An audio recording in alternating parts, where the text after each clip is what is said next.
Magandang oras po sa inyo lahat. Ito ang inyong kaibigan, kapatid, si Pastor Pedrin Billion Torres ng Bulacan Christian Ministry. At tayo po'y manalangin. Dakilang Diyos, kayo po manguna sa aming pagsasalusaluhan ito ng iyong salita sa Deuteronomy 28. Makita po ng bawat isa sa amin ang iyong mga kapahayagan na nagmumula sa banal na kasulatan. Purihin ka, Panginoon. Amen. Ang pagpapala.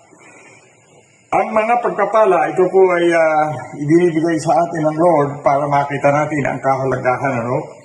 Sa verse 1, kapag dininig ninyo ang tinig ni Yahweh at sinunod ang kanyang kautusan, ibabantog niya kayo sa gitna ng mga bansa. Magaganap na sa inyo ang mga pagpapalang ito kung susundin ninyo ang kanyang utos. Yan po ang sabi ng Panginoon, verse 3, kayo pagpapalain niya sa loob at labas ng inyong mga bayan. Verse 4, pagpapalain niya ang inyong mga anak, lupain, pati mga hayop, pararamihin niya ang inyong mga baka at iba pang mga hayop. Yan po ang sinasabi dito sa Deuteronomy. Sa verse 5, lagi kayong magiging sagana. Pagkain ay di mawawala ng laman ang inyong masahan ng harina. Tingnan niyo po, pagka nagpara ang Panginoon, package deal, lahat. Kung inyo pong naalala, ang sabi po ng Panginoon sa anak ni Jairo, hindi ba? Bigyan nyo ng pagkain yan nang siya po ay binuhay ng Diyos dahil sa pagmamakaawa ni Jairo, siya po ay pinabigyan ng pagkain. Ano po ang meaning ng pagkain? Ekonomiya sa malalim na pag-aaral ang nais ng Diyos, malalim na pananampalataya ang nais ng Diyos. Hindi na po pwede yung napakababaw. Kasi ang kapahayagan po dito sa banal na kasulatan, kung didinggin ninyo, hindi po katulad ng ibang mga nagpapahayag, hindi kapahayagan bago sa akin ng Panginoon na magkakaroon ng kaguluhan. Yung po ang mga false prophet, opo, yung mga nambobolang mga nagpapahayag ng salita ng Diyos.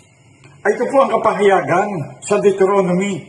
Ito po ang tunay na kapahayagan ng Panginoon.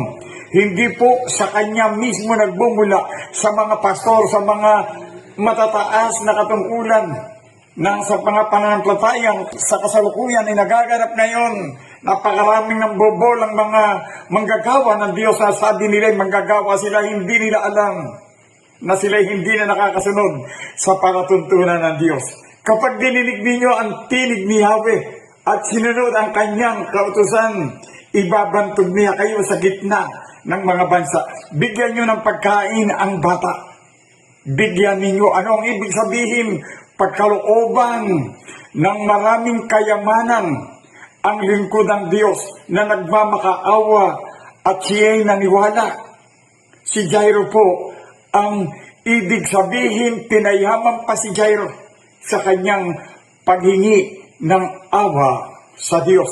Yung pong pag-aaral, kung makikita ninyo, ay hindi po makikita ninyo roon na yung ipinahayag na kundi sa pag-aaral, sabi ng Panginoon, kayo ay manaliksik. Huwag ninyong kaliligtaan basahin ng kasulatan niyon at dilidilihin nyo sa gabi at araw upang inyong maisakatuparan.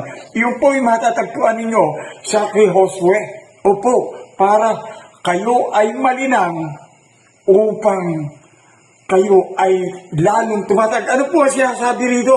Magaganap na sa inyo ang mga pagpapalang ito kung susundin ninyo ang kanyang mga utos. Ito po ang kapahayagan, hindi po bagong kapahayagan ang mga sinasabi po. Nangusap po sa akin ng Panginoon, ganito po ang sinasabi, magkakaroon po ng taglindol.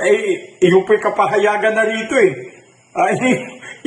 mag-ingat po kayo sa mga nangliling lang. Opo.